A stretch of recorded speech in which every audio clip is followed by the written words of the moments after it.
नमस्कार दोस्तों, आइए देखते हैं आज की पहली खबर। तो अंतर्राष्ट्रीय खबर है। संयुक्त राष्ट्र संघ के विश्व खाद्य कार्यक्रम के तहत भारत सरकार ने अफगानिस्तान को 2000 मीट्रिक टन गेहूं निर्यात किया। तो अभी तक भारत 8000 मीट्रिक टन गेहूं भेज चुका है। ये मदद है, वहां पर खाद्य संकट बना हुआ है।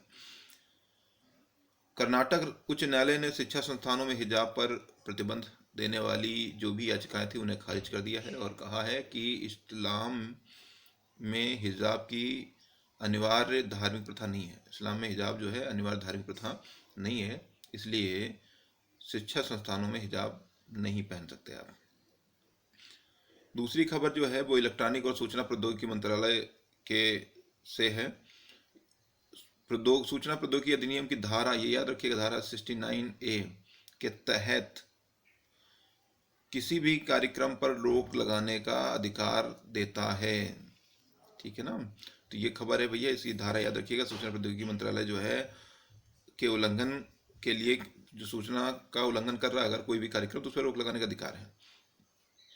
तमाम यूट्यूब चैनलों पर रोक लगाई गई, तमाम मीडिया अकाउंट बंद किए गए हैं, तो उससे मतलब नहीं है। आपको ये नियम और इसकी ये धारा याद रखें, पेपर से दृष्टिकोण से महत्वपूर्ण है। अगली खबर है जेंडर संवाद है। तो जेंडर संवाद कार्यक्रम का 3रा संस्करण आयोजन किया गया है। तो ये सब किस मंत्रालय के अंतर्गत किया गया है? तो ग्रामीण विकास मंत्रालय के अंतर्गत किया गया है। दूसरा क्या है, इसकी थीम क्या है? तो थीम है इस 2022 के लिए, इसकी जो थीम है वो महत्वपूर्ण है, महिला समूहों के माध्यम से खाद्य और पोषण सुरक्षा को बढ़ावा देना। तो ये महत्वपूर्ण है, थीम महत्वपूर्ण है। जेंडर संवाद किस मंत्रालय द्वारा? ग्रामीण विकास मंत्रालय के द्वारा है। ठीक है भाई, तो थीम देख लें। राष्ट्रीय टीकाकरण दिवस 16 मार्च को राष्ट्रीय टीकाकरण दिवस मनाया जाता है। और राष्ट्रीय टीकाकरण दिवस का लक्ष्य तो जानते ही हैं आप कि टीकाकरण ही अत्यधिक संक्रामक रोगों को रोकने का सबसे प्रभावी तरीका है।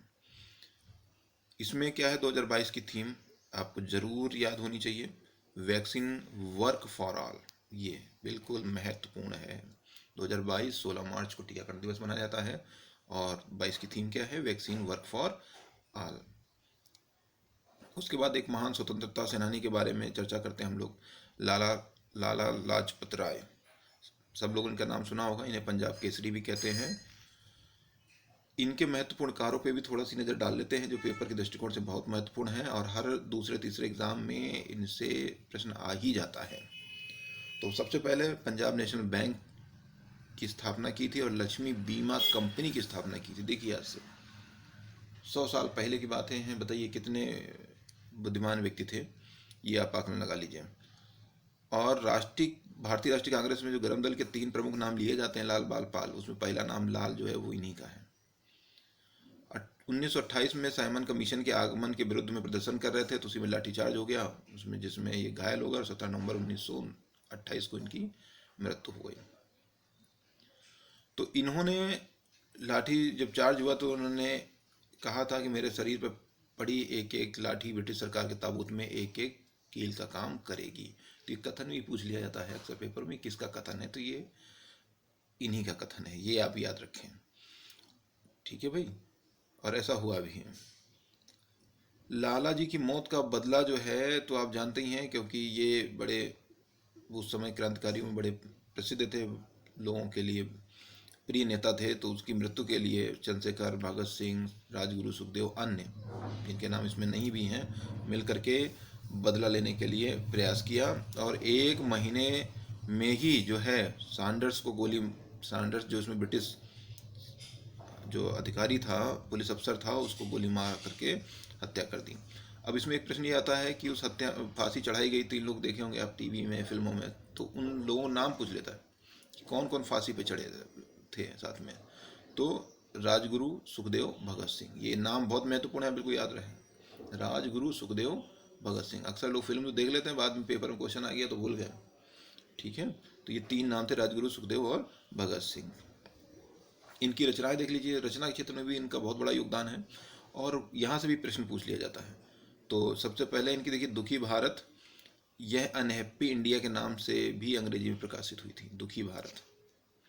उसके बाद यंग इंडिया, इंग्लैंड्स डेप्ट to India, the political future of India, the story of my life, Tarun Bharat. और द पंजाबी इनकी पत्रिका थी, पंजाबी इनकी पत्रिका थी। ये भी देख ले भैया, अक्सर पेपर में आ जाता है कि किसने लिखा, कौन राइटर है इसके। हिंदी के क्षेत्र में भी इनका योगदान बहुत महत्वपूर्ण है। इन्होंने सबसे एक पेपर में तो ये भी पूछा गया है कि शिवाजी, श्री कृष्ण, मेजनी, गेरिबाल्डी, कई अन्य महापुरुषों की जीवनी भी इन्होंने लिखी। तो पेपर में पूछा गया भैया किसने लिखी है, तो इन्होंने लिखी। शिवाजी, श्री कृष्ण, मेजनी, गेरिबाल्डी पर इन्होंने कई महापुरुषों पर जीवनियाँ भी लिखी। तो आज के लिए इतना ही महत्वपूर्ण जीएस था। और मेरे चैनल को लाइक करें, सब्सक्राइब करें, ठीक है, थोड़ा सा प्रोत्साहित करें, तो ऐसी खबरों के लिए मैं थोड़ा सा और समय निकालूँ। नमस्कार, जय हिंद दोस्तों।